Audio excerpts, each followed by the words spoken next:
भगवान का साथ मिलने पर हर इच्छा पूरी होती है और जो सच्ची भक्ति और प्रेम से भगवान की आराधना करता है उसे निश्चित रूप से उसका फल प्राप्त होता है। इन्हीं शुभ विचारों के साथ मैं आप सभी को शुभ और मंगलमय दिन की शुभकामनाएं देती हूँ। भगवान श्री कृष्ण का आशीर्वाद सदैव आप और आपके परिवार पर बना रहे। अब मैं एक प्रेरणादायक कथा सुनाने जा रही हूँ। यह कथा एक बूढ़ी माई की है जो एक गांव में रहती थी। वह हर साल कार्तिक मास में व्रत करती थी। जब व्रत खोलने का समय आता तो भगवान श्री कृष्ण स्वयं उसके घर एक कटोरा खिचड़ी रख जाते थे। उस बूढ़ी माई के पड़ोस में एक महिला रहती थी जिसे हमेशा इस बात से जलन होती थी कि बूढ़ी माई का कोई भी नहीं है, फिर भी उसे भगवान से खिचड़ी मिल जाती है। एक दिन जब बूढ़ी माई गंगा स्नान करने गई थी, भगवान ने उसके घर पर खिचड़ी का कटोरा रख दिया। पड़ोसन ने यह देखकर उस कटोरे को उठाकर घर के पिछवाड़े फेंक दिया। जब बूढ़ी माई स्नान करके घर लौटी तो उसे खिचड़ी का कटोरा नहीं मिला। वह दिन भर भूखी रही और बार बार कहती रही, मेरी खिचड़ी कहाँ गई?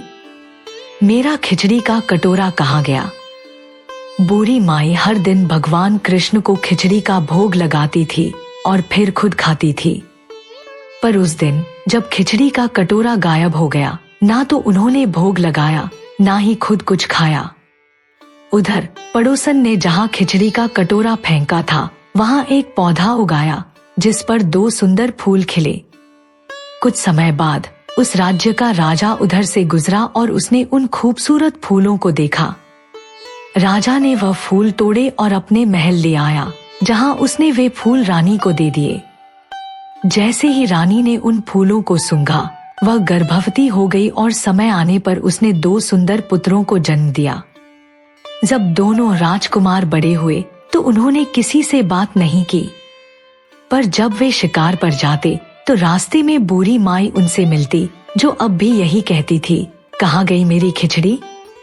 कहाँ गया मेरा कटोरा? बूढ़ी माई की यह बात सुनकर दोनों बालक बोलते, हम हैं तुम्हारी खिचड़ी और हम ही हैं तुम्हारा कटोरा।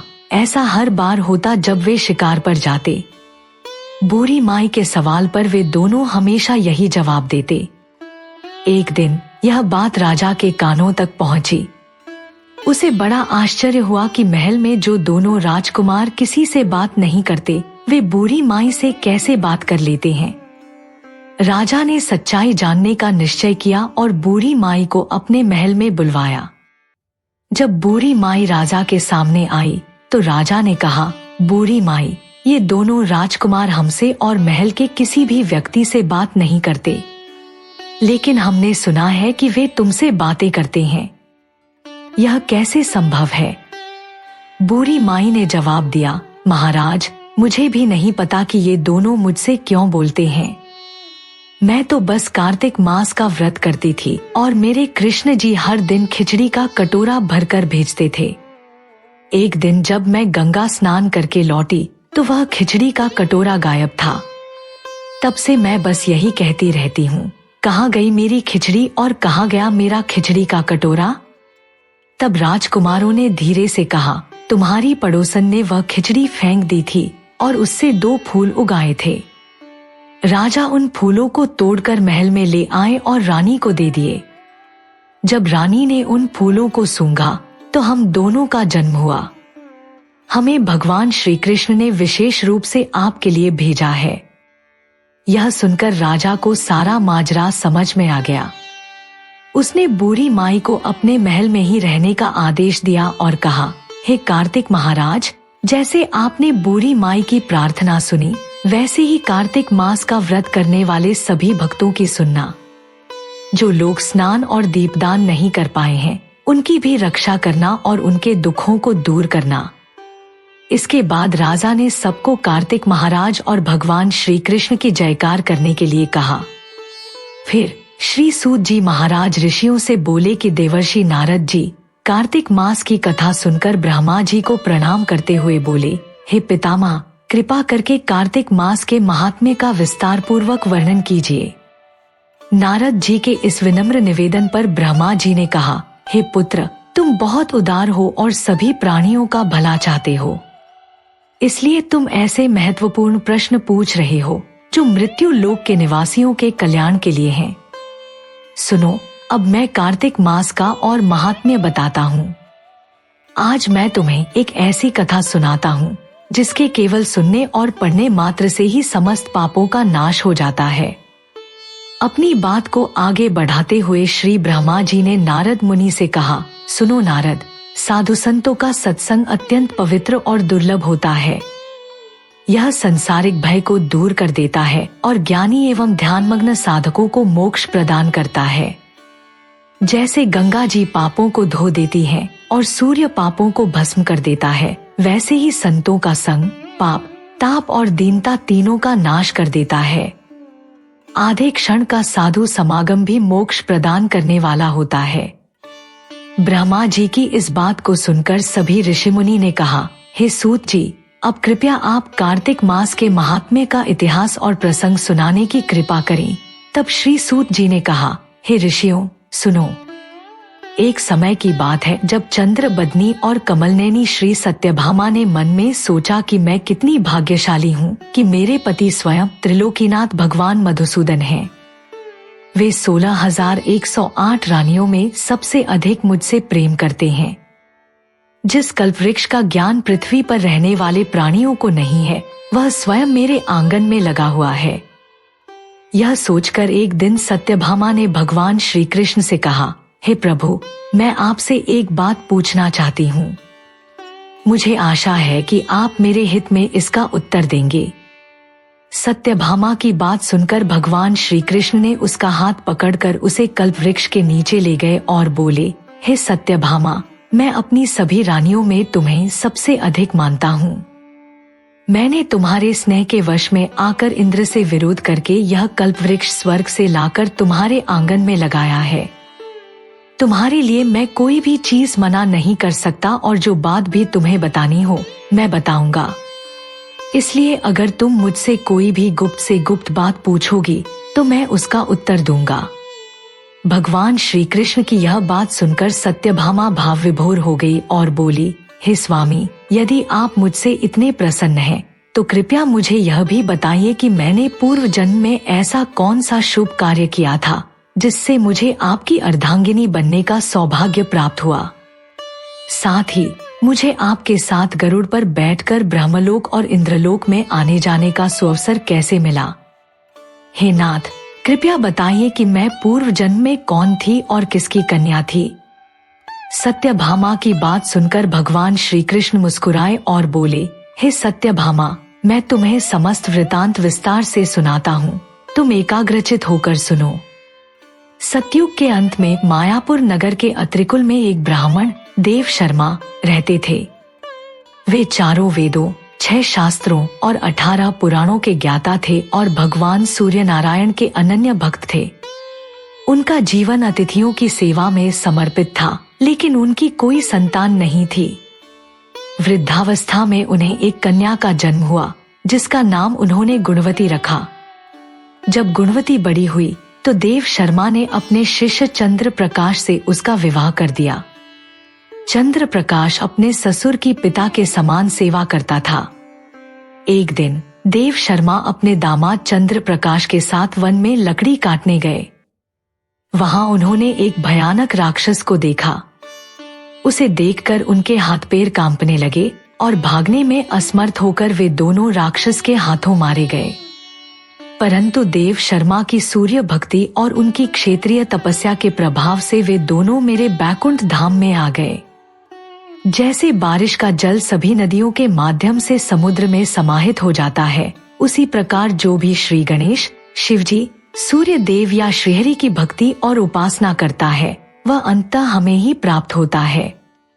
सूर्य भक्ति के प्रभाव से देव शर्मा और उनके दामाद को हमारे दूतों ने पुष्पक विमान में बिठाकर बैकुंठ धाम पहुंचा दिया। उधर जब गुणवती को अपने पिता और पति की मृत्यु का समाचार मिला तो वह अत्यधिक शोक में डूब गई। उसने रो रो कर विलाप किया, हे पिता, हे पतिदेव, अब मैं कैसे जीवित रह सकूंगी। हाय, तुम मुझे किसके भरोसे छोड़कर चले गए। अब मेरे खाने पीने का प्रबंध कैसे होगा? मेरा ठिकाना क्या होगा? गुणवती का शोक अत्यंत गहरा था और वह खुद को अकेला और बेसहारा महसूस कर रही थी। इतना कहकर भगवान श्री कृष्ण सत्यभामा की ओर देख रहे थे, मानो उन्हें समझा रहे हों कि कठिनाइयों और दुखों में भी भक्ति और तपस्या का मार्ग सदैव फलदायी होता है। इस प्रकार गुणवती ने अपने पिता और पति की मृत्यु के बाद बहुत विलाप किया और मूर्छित होकर पृथ्वी पर गिर पड़ी। जब उसे होश आया तो उसने घर का सारा सामान बेचकर उनके अंतिम संस्कार की विधि संपन्न की। इसके बाद उसने संसार से विरक्त होकर भक्ति का मार्ग अपनाया। धीरे धीरे समय बीतता गया और कार्तिक मास आ पहुंचा। गुणवती ने पूरी विधि विधान से कार्तिक मास का व्रत करना शुरू कर दिया और साथ ही एकादशी का व्रत भी रखा, जो भगवान को अत्यंत प्रिय है और मोक्ष एवं ऐश्वर्य प्रदान करने वाले हैं। कार्तिक मास में जो लोग तुला राशि के सूर्य के प्रभाव में प्रातःकाल स्नान, जागरण और दीपदान करते हैं, उनके जन्म जन्मांतर के पाप नष्ट हो जाते हैं। जो मंदिर की सेवा करते हैं, भगवान का पूजन करते हैं, वे जीवन मुक्त हो जाते हैं और जीवन मरण के बंधन से छुटकारा पा लेते हैं। जो कार्तिक मास में तुलसी जी का पौधा लगाकर उसकी पूजा अर्चना करते हैं और दीपदान करते हैं, वे फिर इस संसार में पुनर्जन्म नहीं लेते। एक दिन गुणवती को तेज ज्वर हो गया और अत्यधिक कष्ट के बावजूद दुर्बल शरीर होने पर भी उसने गंगा स्नान करने का संकल्प नहीं छोड़ा। वह गंगा में स्नान करने गई, लेकिन ठंड से उसका सारा शरीर कांपने लगा और वह वहीं शिथिल होकर गिर पड़ी। तभी भगवान विष्णु के दूत स्वर्ग से सुंदर विमान लेकर आए और गुणवती को उस विमान में बिठाकर विष्णु लोक ले गए। यह सब कार्तिक मास के व्रत और स्नान का ही फल था। त्रेता युग के पश्चात द्वापर युग आया, जब कंस जैसे दैत्यों ने पृथ्वी पर भारी उत्पात मचाया। उस समय देवताओं की प्रार्थना पर मैंने कृष्ण अवतार धारण किया ताकि पृथ्वी का भार कम कर सकूं। मेरे साथ जितने भी विष्णुगण थे, वे सभी पृथ्वी पर यादवों के रूप में जन्मे, ग्वाल बाल के रूप में। उसी समय देव शर्मा, जो तुम्हारे पूर्वजन्म में पिता थे, ने भी पृथ्वी पर जन्म लिया। इस जन्म में उनका नाम अक्रूर हुआ और चंद्र प्रकाश, जो तुम्हारे पति थे, वे अक्रू जी के रूप में जन्मे। हे सत्यभामा, उस पूर्व जन्म में तुम गुणवती थी और कार्तिक मास के व्रत, स्नान और दान के कारण ही तुम इस जन्म में मेरी प्रिय अर्धांगिनी सत्यभामा बनी। तुमने जिस तुलसी के पौधे को सींचा और उसका पालन किया, उसी के फलस्वरूप तुम्हारे आंगन में आज कल्प वृक्ष है। कार्तिक मास में किए गए दीपदान के कारण ही तुम्हारे घर में लक्ष्मी जी का निवास है और तुम्हारी जो कठोर तपस्या और कष्ट थे, उनके कारण तुम मेरी अर्धांगिनी बनी। जो कोई कार्तिक मास में व्रत और तपस्या करता है, वह मुझे तुम्हारे समान ही प्रिय हो जाता है। भगवान श्री कृष्ण की इस कथा को सुनकर सत्यभामा भाव विभोर हो गई। हे प्रिय, अन्य तप, यज्ञ, दान आदि भी कार्तिक मास के 16वें भाग के बराबर नहीं होते। यह कहकर भगवान श्री कृष्ण ने सत्यभामा को उनके पूर्व जन्म की कथा सुनाई और फिर मौन हो गए। हरे कृष्णा। आज के लिए बस इतना ही।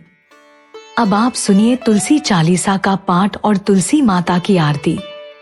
आज से आप हर दिन वीडियो क्लास में लिखी हुई आरती और चालीसा का पाठ स्वयं भी कर सकेंगे। श्री तुलसी महारानी, करूं विनय सिरनाए, जो मम हो संकट विकट, दीजय मात नशाए। नमो नमो तुलसी महारानी, महिमा अमित न जाय बखानी। दियो विष्णु तुमको सन्माना, जग में छायो सुयश महाना। विष्णु प्रिया जय जय तिब्वानी, तिहु लोक की हो सुख खानी। भगवत पूजा कर जो कोई, बिना तुम्हारे सफल न होई। जिन घर तव नहीं हुए निवासा, उस पर करें विष्णु नहीं बासा। करे सदा जो तव नित सुमिरन, तेहि के काज होए सब पूरन। कार्तिक मास महात्म तुम्हारा, ताको जानत सब संसारा। तव पूजन जो करें कुंवारी, पावै सुंदर वर सुकुमारी। कर जो पूजन नित प्रति नारी, सुख संपत्ति से होए सुखारी। वृद्धा नारी करे जो पूजन, मिले भक्ति होवे पुलकित मन। श्रद्धा से पूजे जो कोई, भवनिधि से तर जावे सोई। कथा भागवत यज्ञ करावे, तुम बिन नहीं सफलता पावे। छायो तब प्रताप जग भारी, ध्यावत तुम्ही सकल चितधारी। तुम्ही मात यंत्रन तंत्रन, सकल काज सिद्धि होवे क्षण में। औषधि रूप आप हो माता, सब जग में तव यश विख्याता। देव ऋषि मुनि और तपधारी, करत सदा तव जय जयकारी। वेद पुराणन तव यश गाया, महिमा अगम पार नहीं पाया।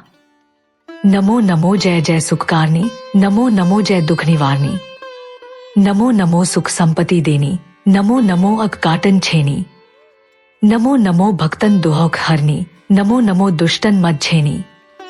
नमो नमो भव पार उतारनी, नमो नमो परलोक सुधारनी। नमो नमो निज भक्त उबारनी, नमो नमो जनकाज संवारनी। नमो नमो जय कुमति नशावनी, नमो नमो सुख उपजावनी। जयति जयति जय तुलसी माई, ध्याऊं तुमको शीश नवाई। निर्जन जानी मोही अपनाओ, बिगड़े कारज आप बनाओ। करूं विनय मैं मात तुम्हारी, पूर्ण आशा करहु हमारी। शरण चरण कर जोरी मनाऊं, निश दिन तेरे ही गुण गाऊं। करहु मात यह अब मोह पर दाया, निर्मल होए सकल ममकाया। मंगू मात यह बर दीजै, सकल मनोरथ पूर्ण कीजै। जनू नहीं कुछ ने मचारा, क्षमहु मात अपराध हमारा। बरा मास करे जो पूजा, ता सम जग में और न दूजा। प्रथम ही गंगा जल मंगवावे, फिर सुंदर स्नान करावे। चंदन अक्षत पुष्प चढ़ावे, धूप दीप नैवेद्य लगावे। करे आचमन गंगा जल से, ध्यान करे हृदय निर्मल से। पाठ करे फिर चालीसा की, स्तुति करे मात तुलसा की। यह विधि पूजा करे हमेशा, ताके तन नहीं रहे क्लेशा। करे मास कार्तिक का साधन, सोवे नित पवित्र सिद्ध हुई जाही। है यह कथा महासुखदाई, पढ़े सुने सो भव तर जाई। तुलसी मैया तुम कल्याणी, तुम्हारी महिमा सब जग जानी। भावना तुझे मां नित नित ध्यावे, गा गाकर मां तुझे रिझावे। यह श्री तुलसी चालीसा पाठ करे जो कोय, गोविंद सो फल पावही जो मन इच्छा होए।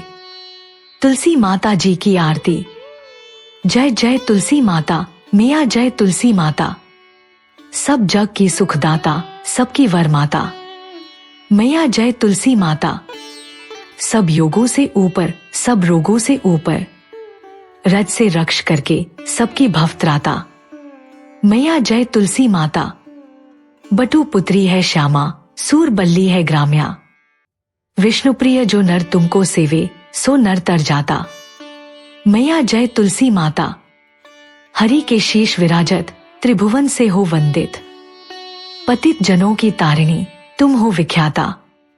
मैया जय तुलसी माता, लेकर जन्म विजन में, आई दिव्य भवन में। मानव लोक तुम ही से, सुख संपत्ति पाता।